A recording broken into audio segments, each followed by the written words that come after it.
মনে করেন অমিত আমার বায়ার, আমাকে আমি ওর কাছে দিছি, আমাকে দিছে, দেওয়ার পরে কি আমাদের পাই পেয়ে গেছি। এখানে আমরা কি করবো, শুধু তাহলে ওর চ্যানেলের ইয়ে আমি অ্যাক্সেস পেয়ে গেছি, আমি এখন এ করতে পারবো।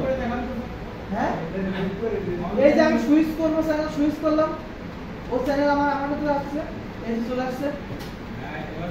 এটা তো আমার জিমেইল আর ওর হচ্ছে অমিতের জিমেইল, তো এটা আলাদা আলাদা না? তাহলে ওর চ্যানেল এখানে আর আমার এখানে দেখেন ওর চ্যানেলটা আমার কাছে চলে আসছে।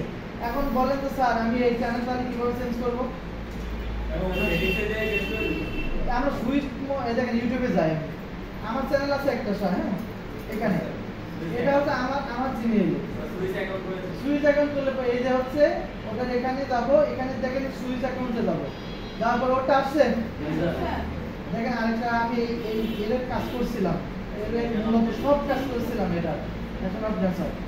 সো এর বাজেট ছিল হচ্ছে জাস্ট হচ্ছে অপটিমাইজ করে দেওয়া। কত নিয়েছিলাম জানেন? 7,000 টাকা নিয়েছিলাম।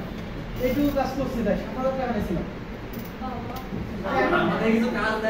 দশটা ভিডিও এসিও করেছি আমাদের বাংলাদেশি, ওই যে চট্টগ্রামে মেয়ের। তো আমি যদি এবার এটাকে হচ্ছে আমার চ্যানেল, এটা যে ফান অর এটা আমি ইনপুট ছিলাম আমার চ্যানেলে, মানে হচ্ছে আমি জাস্ট প্র্যাকটিস করার জন্য, বুঝতে পারছেন?